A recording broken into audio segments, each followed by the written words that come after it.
इथे दोन महत्वाचे प्रकल्प उभे राहत आहेत, ते म्हणजे ऐरोली ते काटई जो आहे बोगदा, आणि दुसरा म्हणजे तुर्भे ते खारघर हा टनल. या दोन टनल्समुळे वाहतूक कोंडी खूप मोठ्या प्रमाणात सुटणार आहे आणि नवी मुंबई वाढत्या शहरामध्ये कशा प्रकारे हे उपयोगी ठरणार आहेत. आपल्यासोबत आहेत वनमंत्री गणेश नाईक. त्यांनी आज या दोन्ही टनलची पाहणी केलेली आहे. सर, काय सांगाल? तुम्ही पाहणी केलेली आहे, समाधानी आहात? कशा प्रकारे हे काम चालू आहे, काय? ऐरोली काटई हा जो टनेल साधारण 2-3 महिन्यामध्ये पूर्ण होईल. हा पूर्वी मी त्याला तुर्भे खारघर टनेल म्हणायचो, पण तो तुर्भे खारघर नाही, हा जुईनगर खारघर आहे. या ठिकाणी सुद्धा काम अतिशय प्लॅन करून चालू आहे. अधिकारी वर्ग सतर्क आहे.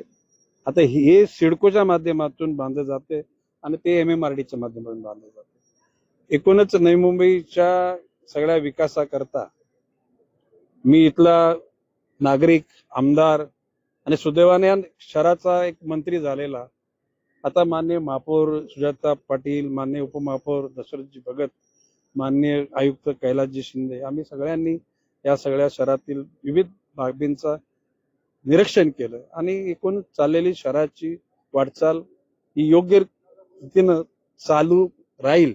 परंतु त्याच्यामध्ये काही चुकीच्या गोष्टी आहेत, त्या चुकीच्या गोष्टींना पायबंद घालण्याकरता महासभा सक्षम आहे.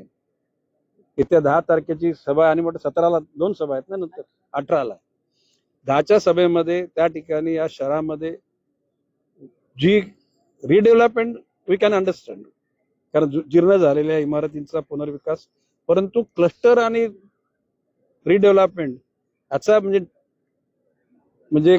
लिटरली ज्याला आपण मिसळ का भेसळ काय म्हणतो, त्याला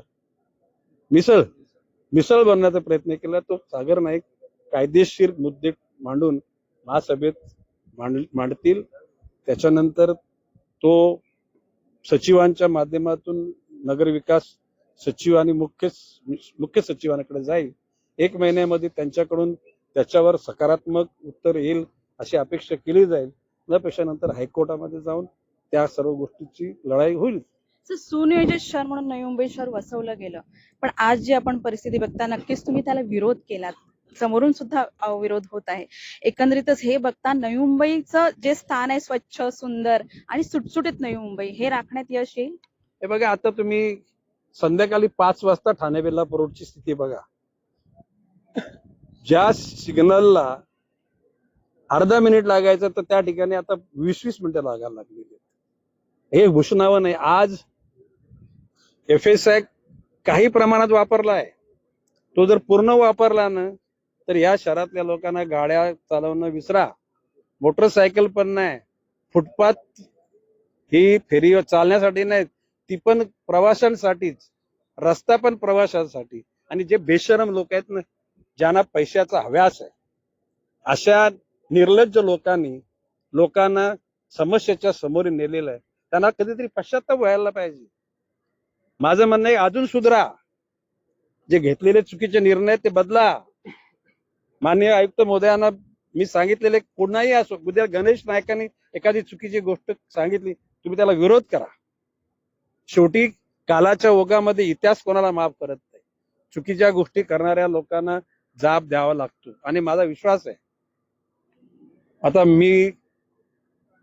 आता या स्टेजमध्ये माझ्या सिनियरिटीचा फक्त भुजबळ साहेब आणि मी दोघंच आहोत मंत्रिमंडळामध्ये. आता आमचं सगळं जीवन जे वैयक्तिक जीवनामध्ये आम्ही फार सुखी आहे, परंतु उद्याला जीवनात सुखी असून फायदा काय? आमच्या नजरेसमोर जर आमच्या जनतेकरता कोणी जर त्या ठिकाणी दगड धोंड्याचे रस्ते तयार करणार असेल तर ते थांबवण्याची जबाबदारी आमची आणि थांबवणार आम्ही. सर, एक वेगळा विषय म्हणजे आपण थेट आरोप किंवा थेट बोलता एकनाथ शिंदेसंबंध. मी कोणाचं नाव नाही घेत, तुम्ही चुकीचं नाव न घेऊ. नाही, जरांगे मी प्रवृत्तीविरुद्ध बोलतो, व्यक्तीविरुद्ध मी नाही. बोला. नक्कीच. सर, एकंदरीतच तुम्ही जो आता महासभेमध्ये ठराव म्हणजे आणला गेला जाणार आहे, त्यामुळे जे ह्या गोष्टी होणार आहेत, क्लस्टर वगैरे किंवा जास्तीचा FSI वापरणार आहे, तर रोखलं जाईल? हे बघा, नगर विकास खात्याला कायदा आहे, त्याला नियमावली आहे. त्याची कोणी मोड करून जर त्या ठिकाणी फॉर्म्युला कोण बनत असेल तर सभागृह नेते सागर नाईक त्या ठिकाणी कसा चुकीचा केले हे तिथे नमूद केलं जाईल, त्याच्यावर सांगोपांग चर्चा होईल आणि तो प्रस्ताव नगर विकास खात्याला जाईल, माननीय मुख्य सचिवांना त्याची माहिती दिली जाईल आणि त्याच्याकडून जर सकारात्मक जर त्या ठिकाणी उत्तर नाही आलं तर न्यायालय मोकळे आहेत. आपल्याकडे 3 लेअरचं न्यायालय आहे. सेशन कोर्ट आहे, हायकोर्ट आहे, सुप्रीम कोर्ट आहे. करू.